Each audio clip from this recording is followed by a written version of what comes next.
কি হবে বলা যায়? টেনশনে আছি, কথাটা কি হবে যে বলা যায়। এই তো একজন দাদু। ও দাদু, একটা কথা বলবো? হ্যাঁ বলো বাবা। বুঝতেই তো পাচ্ছেন, 1 কোটি টাকার ব্যাপার। একটা মহিলাকে যদি সরাসরি বলি, মহিলাটার হার্ট অ্যাটাক করে মারা যেতে পারে।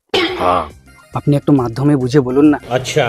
আচ্ছা বাবা, তুমি 5টা মিনিট দাঁড়াও, আমি সব বুঝিয়ে দিই। তোমাকে চিন্তা করার দরকার নেই।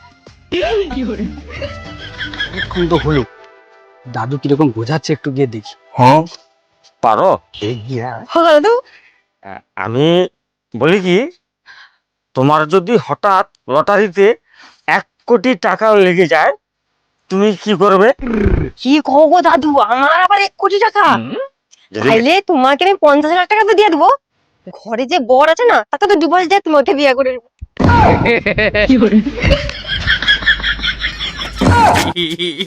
আরে 1 কোটি টাকার গল্প শুনে বুড়া তো মরিছি।